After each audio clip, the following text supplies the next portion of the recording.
Group 1 results గురించి ఒక్కొక్కళ్ళు వాళ్ళకు తోసినట్టు పరిపరి విధాలుగా వీడియోలు చేయడం జరుగుతుంది. మొన్న ఒక వీడియో వచ్చింది. ఆ వీడియో వచ్చినాక చాలామంది కూడా ఇబ్బంది పడుతారు. ఇలా అసలు వాస్తవాలను ఇప్పుడు మాట్లాడదాం.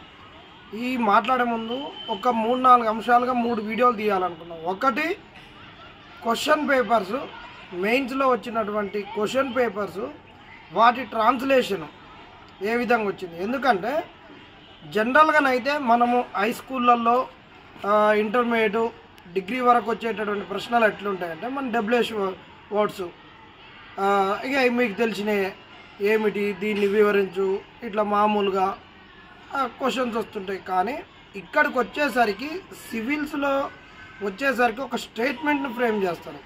ఒక స్టేట్మెంట్ను ఫ్రేమ్ చేయాలి అంటే అతను ఒక పర్సెప్షన్ ఉంటుంది. అతడు ఒక మెటీరియల్ మీద చదువుకున్న దాని మీద ఒక అవగాహనకు వచ్చి దాన్ని ఒక స్టేట్మెంట్ చేస్తాడు. ఆ స్టేట్మెంట్ నాడు ఏమంటాడు, ఎగ్జామినరు వివరించు అని, విశ్లేషించు అని, అనలైజ్ చేయమని, క్రిటికల్లీ అనాలిసిస్ అని, ఇట్లా ఎవాల్యుయేట్ అని, ఈ విధంగా డైరెక్టివ్ వర్డ్స్ పెట్టడంతో ఒక స్టేట్మెంట్కి డైరెక్టివ్ వర్డ్ పెట్టడంతో సివిల్స్లో కానీ గ్రూప్ 1లో కానీ క్వశ్చన్స్ ఫ్రేమ్ అవుతాయి. గ్రూప్ 1లో ఇంతకుముందు ఇవి ఉండకపోతుంటే ఈసారి గ్రూప్ 1 మొత్తం డైరెక్టివ్ వర్డ్స్ తోటి వచ్చింది. నువ్వు రాసేటటువంటి ఆన్సర్ అనేది మొత్తం ఆ డైరెక్టివ్ వర్డ్ డిటర్మైన్ చేస్తుంది. ఆ డైరెక్టివ్ వర్డ్ను సాటిస్ఫై చేస్తూనే నీ ఆన్సర్ ఉండాలి. ఆ విధంగా ఉండాలి.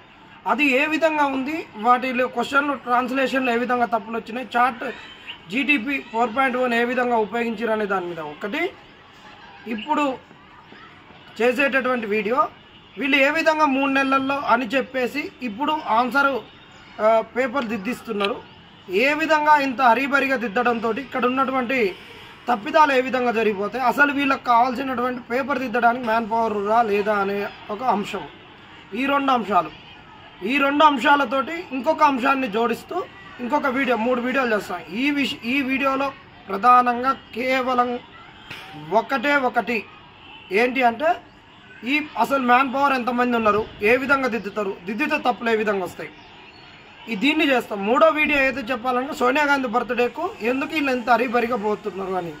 ఈ వీడియోలోకి వస్తే అసలు మనకు ఏదైతే చెప్తున్నారో పేపర్లు దిద్దుతున్నారు, 3 నెలల టైం పడుతుంది అన్నారు. మొత్తం ఎగ్జామ్ రాసిన మంది ఎంతమంది, 21,000 మంది రాశారు. 21,000 మందిలో ఇంగ్లీష్ పేపర్ దిద్దిస్తే ఒక 7,000 మంది పోయిర్రు అనేటటువంటి బయట ఉన్నటువంటి సమాచారం. ఒక 7,000 మంది పోలేదు, ఒక 1000 మంది పోయి 26,000 మంది అనుకుందాం, ఒక 25,000 మంది అనుకుందాం. 25,000 మంది 6 పేపర్లు దిద్దాలి అంటే ఎంతమంది కావాలి? 1,45,000 పేపర్ల వరకు దిద్దాల్సి వస్తుంది. 1,50,000 అట్లా వచ్చేస్తాయి చిల్లర.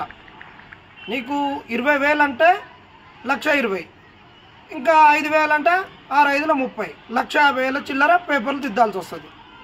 ఈ 1,50,000 పేపర్లలో ప్రధానంగా హిస్టరీని చూసుకున్నట్లయితే హిస్టరీకి నీకు ఉద్యమ చరిత్ర అయితే ఇవన్నీ కలిపి ఒక 250 మార్కులు ఉన్నాయి.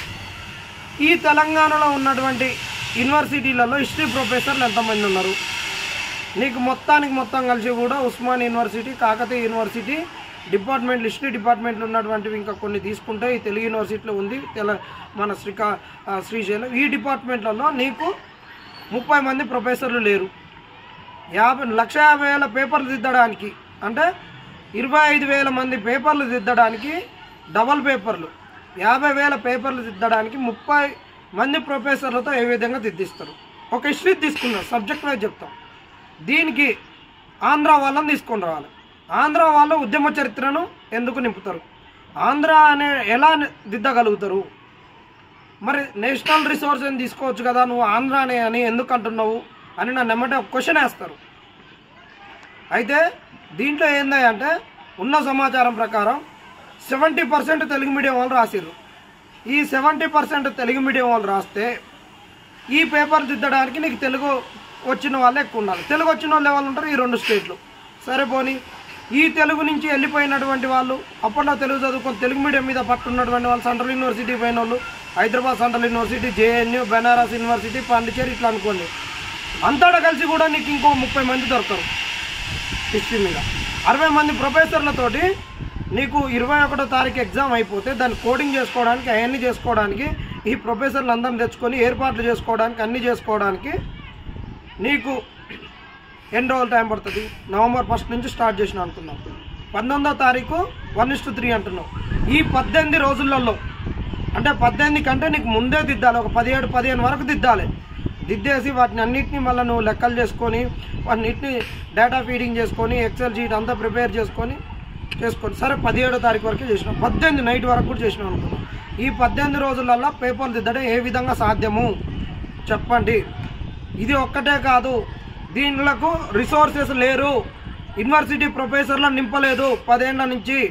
అంతకుముందే వేకెన్సీస్ ఉన్నాయి, ఏ డిపార్ట్మెంట్లో ప్రొఫెసర్స్ లేరు, పొలిటికల్ సైన్స్ లేరు, పబ్యాడ్ లేరు, జాగ్రఫీ అసలు లేనే లేదు ఈ 2 రాష్ట్రాలలో. జాగ్రఫీ ఆంధ్ర యూనివర్సిటీలో ఉంది, జియో ఇన్ఫర్మేటిక్స్ ఉన్నది ఇక్కడ, జియో ఇన్ఫర్మేటిక్స్ తెలంగాణ యూనివర్సిటీలో ఉంది, ఉస్మానియా యూనివర్సిటీలో ఉంది.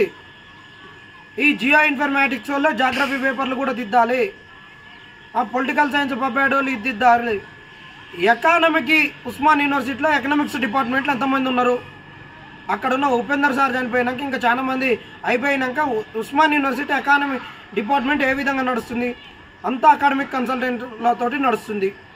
ఈరోజు వీళ్ళు పేపర్లు దిద్దిస్తేందుకు డిగ్రీ కాలేజ్ లెక్చరర్లను తీసుకొస్తారు. అసలు వీళ్ళు ఏ విధంగా దిద్దగలుగుతారు? డిగ్రీ కాలేజ్ లెక్చరర్స్ అయినా ఉస్మానియా యూనివర్సిటీ ప్రొఫెసర్స్ అయినా వీళ్ళందరూ కూడా 10 ఏళ్ల సంది గ్రూప్ 1 పేపర్ దిద్దినోళ్ళు కాదు. వీళ్ళలో తెలుగు రాష్ట్రాల నుండి యూపీఎస్సీ పోయినటువంటి వాళ్ళు ఈ డిపార్ట్మెంట్లో నుండి ఎంతమంది ఉన్నారు? అసలు వెళ్ళలేదు. చాలా అసలు 3-4 కన్నా ఎక్కువ దిద్దరు. వీళ్ళు దిద్దేటటువంటివి పేపర్లు మీ యూనివర్సిటీ నుంచి వచ్చిన వాళ్ళం ఇక్కడ ఎవరిని కించపరిచేది కాదు, ఏది కాదు. పిల్లల కాలకున్న ఆర్థిక పరిస్థితుల వల్ల ఈ సోషల్ సైన్స్ డిపార్ట్మెంట్కి వచ్చేటటువంటి వాళ్ళు, ఫుడ్ గురించి వచ్చేటటువంటి వాళ్ళు, అంటే ఫుడ్ కోర్సులు చేసిర్రు. ఇలా చేసినటువంటి వాళ్ళు వచ్చినటువంటి వాళ్ళు సీరియస్గా చదువుకోకుండా ఈ గిగ్ ఎకానమీ రావడం వల్ల ఊబర్లు జొమాటోలు కొట్టుకుంటా చేస్తున్నటువంటి వాళ్ళు ఉన్నారు. ఇక్కడ దిద్దేట చదివి సెమ్ములలో రాసేటటువంటి అన్నీ కూడా అక్కడ వాళ్ళకు వచ్చే క్వశ్చన్లు ఎలాంటి డైరెక్టివ్ వర్డ్స్ ఉండవు. ఆ అన్ని పేపర్లు కూడా జానబెత్తలతో రాసేటటువంటి వాళ్ళు, వీళ్ళు దిద్దే మొత్తం దానికి అలవాటు పడ్డటువంటి వాళ్ళు. ఇప్పుడు నువ్వు పేపర్లలో ఏది రాసినా, నువ్వు ఏ డైరెక్టివ్ వర్డ్స్తో రాసినా వాళ్ళకి ఎంత లెంత్ ఉంది ఏంది అనేది దాంతో చూసి ఆన్సర్లు వేస్తారు. ఇంత అరీబరిగా వాళ్ళకి టైం లేకుండా నువ్వు ఏ విధంగా వేస్తావు? అసలు రోజుకి ఎన్ని పేపర్లు? వీళ్ళకు అంత దిద్దగలిగేటటువంటిది ఉన్నదా? వాళ్ళకు ట్రైనింగ్ ఇచ్చిర్రా? ఇవ్వలేదు. ఈరోజు ఇన్స్టిట్యూట్లలో సివిల్స్ ప్రిలిమ్స్ రాసినోనో లేకుంటే కాంపిటేటివ్లు ఉన్నోనో తీసుకొని పోయి బ్లూ ప్రింట్ ఇచ్చి ఇవాళ అన్ని ఇన్స్టిట్యూట్లు అంటే 80% ఇన్స్టిట్యూట్లు అదే పని చేస్తున్నాయి.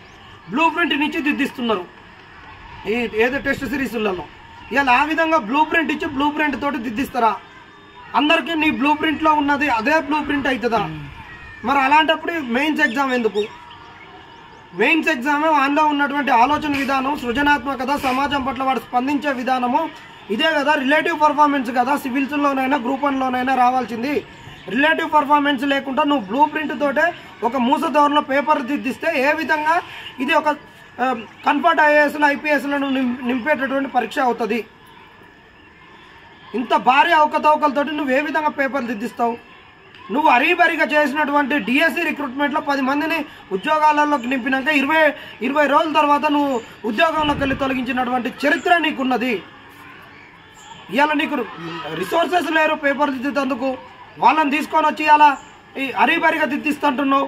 టేబుల్ వేసి ఎంహెచ్ఆర్డీలో 300 మంది ప్రొఫెసర్లు ఉన్నారంట. ఈ 300 మంది ప్రొఫెసర్లు ఈ తెలంగాణ నుంచి వచ్చిర్రా, ఆంధ్ర నుంచి, వేరే సెంట్రల్ యూనివర్సిటీల నుంచి.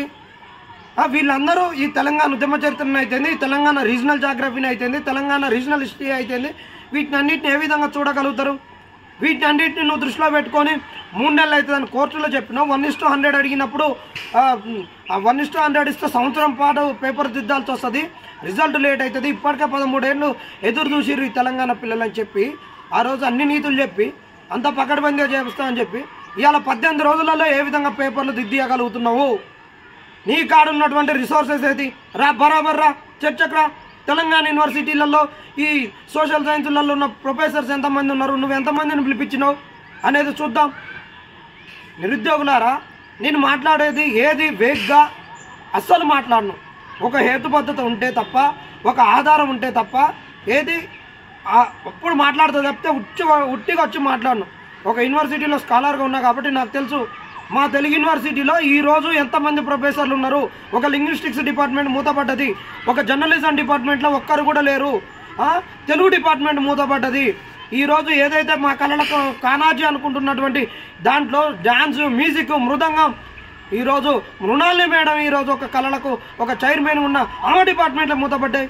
ఇవాళ ఉస్మాన్ యూనివర్సిటీ రాండి ఎన్ని డిపార్ట్మెంట్లు ఒక్కొక్క ప్రొఫెసర్లతో నడుస్తున్న డిపార్ట్మెంట్లు ఉన్నాయి. ఇలా ఇది రాష్ట్రం మొత్తం ఇదే పరిస్థితి. ఇంత వీళ్ళకి ఎక్కడి నుంచి వచ్చారు హ్యూమన్ రిసోర్సెస్? ఇలా డిగ్రీ లెక్చరర్లతో అంటున్నావు. సోషల్ సైన్స్లో డిగ్రీ వాళ్ళకి చెప్పేటటువంటి డిఎల్స్ ఎంతమంది ఉన్నారు? వీళ్ళకి ఏ ట్రైనింగ్ లేకుండా ఏది లేకుండా ఒక బ్లూ ప్రింట్లు ఇచ్చి వాళ్ళతోటి నువ్వు మన మనుషుల లెక్క దిద్దిచ్చి చేస్తున్నారు. ఇంకొకటి అడుగుతా, మరి ఇంత హరి పెరిగిపోతున్నావు అంటే నీ కాడ 563 పోస్టులకు ఒక లిస్ట్ ఉందా? ఒక ఎక్సెల్ షీటు ఎస్సీ ఇంకో ఇది ఇంత మేము పెట్టేసుకున్నాం ఆల్రెడీ, ఇంటికి తీయాలనుకున్నాం. 270 హైయెస్ట్ అనుకుందాం. ఆ 270 హైయెస్ట్ ఈరోజు కొన్ని కూడా వినిపిస్తున్నాయి. సెంటర్లు కూడా ఎస్సీ ఎస్టీ బీసీలకు ఇచ్చిర్రు అనేటువంటి దాని మీద కూడా ఒక చూసుకోవాలి. ఇది ఉంది, మీరు ఇచ్చిర్రు అనట్లేం. పిల్లలు చెప్తున్నారు వాళ్ళు సంతకాలు పెట్టేటప్పుడు ఇట్లా ఉన్నారని. ఆ విధంగా ఉన్నప్పుడు మీరు ఎస్సీ పేపర్ల పోరగాలు అన్నీ ఒకటేసారి సెగ్రిగేట్ చేసి ఇచ్చేసి ఇలా 270కి తక్కువ రావద్దని దిద్దిస్తే, బీసీ వాళ్ళే 330కి తక్కువ రావద్దు, బీసీబీలా ఒక్కరికి ఎక్కువ మార్కు రావద్దు, దేశయానగానే వేసేసుడు. ఈ విధంగా పేపర్ కరెక్షన్ ఉంటే ఎట్లుంటుంది? పొలిటికల్ సర్వేలు చేసినట్టు ఉంటుంది బ్రదర్. పొలిటికల్ సర్వేలు చేసినప్పుడు ఒక ఊళ్ళో కూర్చొని ఆ ఊరు ముఖ చిత్రం తెలుసుకొని ఫస్ట్ నియోజకవర్గం ముఖ చిత్రం అక్కడ ఎవరికి పలకబడింది, తర్వాత మండలాల వైజుగా ఊరు వైజ్గా ఊళ్ళో ఇది ఒక కాంగ్రెస్ ఎక్కువ ఉంది అన్నాం అనుకో, కాంగ్రెస్ ఒక రెడ్డి ఆయన ఉంటాడు, ఒక దొర ఉంటాడు, ఆయన మొత్తం చూస్తాడు.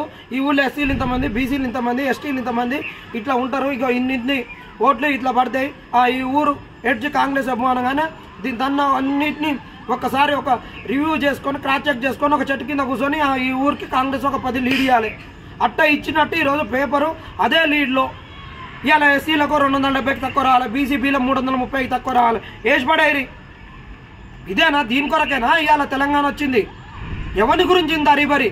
మరి మీరు కోర్టు 2 సార్లు సింగిల్ బెంచ్, డివిజనల్ బెంచ్ కూడా ఎగ్జామ్ పెట్టండి రే నాయన, రీ ఎగ్జామ్ అంటే రీనోటిఫికేషన్ ఇచ్చారు. అది కంటెంప్ట్ ఆఫ్ ది కోర్టు. ఈరోజు కోర్టును కూడా 3 నెలల పేపర్ దిద్దుతామని చెప్పేసి సుప్రీంకోర్టులో, హైకోర్టులో చెప్పేసి ఇవాళ ఇంత ఎందుకు? కోర్టులను మొత్తం పక్కదోవ పట్టించి కోర్టులలో మొత్తం అబద్ధాలు చెప్తూ ఎవరి కొరకు? ఇందుకొరకైనా మేము తెలంగాణ తెచ్చుకుంది, ఇందుకొరకైనా గ్రూప్ 1 గురించి కొట్లాడి నీ కాంగ్రెస్ను గెలిపించింది. చాలా అంశాలు ఉన్నాయి. ఒక స్క్రీన్ మీద ఉంటే అన్నీ ఒక గంట లైవ్ పెట్టి మాట్లాడతా. వీడియోలు ఎంత అవుతుంది కాబట్టి ఇంకా బంద్ చేస్తున్నాం. ఇంకా 3 వీడియోలు చేస్తాం. ఏదన్నా ఒక స్టూడియోకి వెళ్ళి స్క్రీన్ మీద కూర్చొని మొత్తం చెప్తాం. ఒకటి వాడు ఇచ్చుకొని ఎట్లనన్నా మేము చేసే ప్రయత్నం చేస్తున్నాం. కానీ సత్యాలు సమాజానికి పోవాలి. మాకు ఏదైనా ఏం లేదు, పర్వాలేదు, అన్నిటికీ తెగించి బయటకు వచ్చినాం. ఎందుకంటే తప్పు చేయడం లేదు కాబట్టి వాస్తవాలను బయటికి పెట్టడానికి వచ్చినాం. ఈ వాస్తవాలు తెలియాలి. కొన్ని అన్నా మీకు వాస్తవాలు తెలియాలి. మీరు కూడా ఆలోచించండి. ఈ వాస్తవాలు తెలియాలనే వీడియో చేయడం జరుగుతుంది.